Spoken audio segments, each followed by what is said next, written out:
Hello everybody and welcome to another visual pattern challenge. Here's our pattern today. We've got step 1, step 2, and step 3.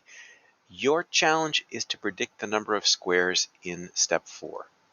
If you can do that, can you predict the number of squares in step 43? And can you write an equation that could be used to predict the number of squares in any step at all? So that's the challenge. If you'd like to accept it, pause the video and give it a try. All right, so this is an interesting one.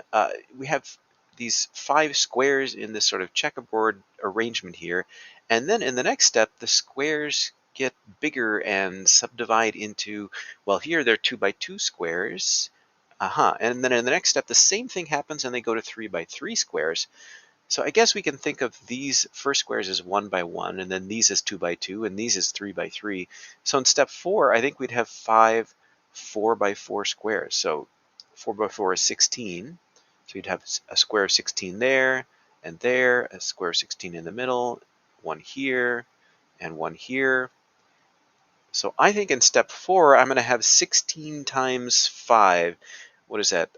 80. So 80 squares in step 4.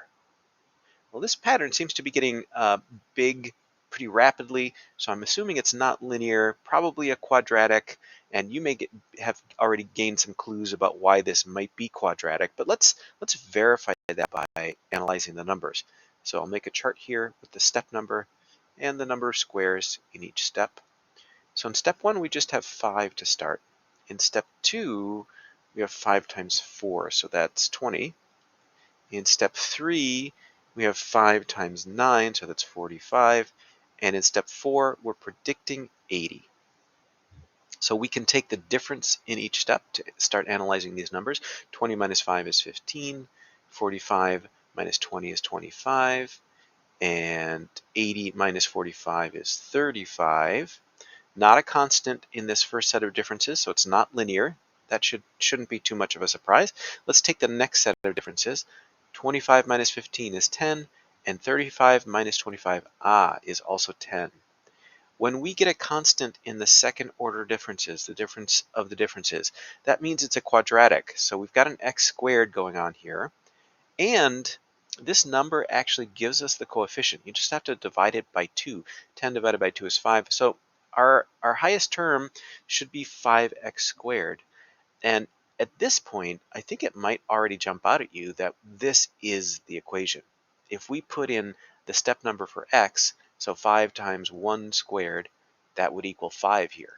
And that's how many squares we have. How about in step 2? So 5 times 2 squared, and that equals, well, that's 4, so 20.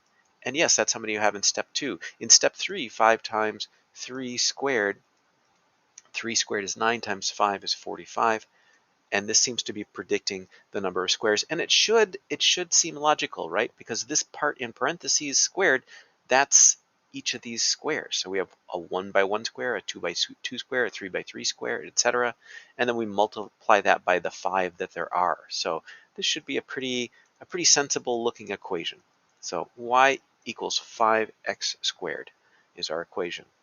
And then to calculate the number in step 43, we just put in 43 for x. So y equals 5 times 43 squared. So that's 5 times 1,849. And I think that's 9,245. But you might want to check my math on that one. So how did that go for you? Was this a hard one or was this kind of easy? Did you see that pattern right away when you looked at it? Did you get 80 for step 4? Let me know. Thanks, everybody.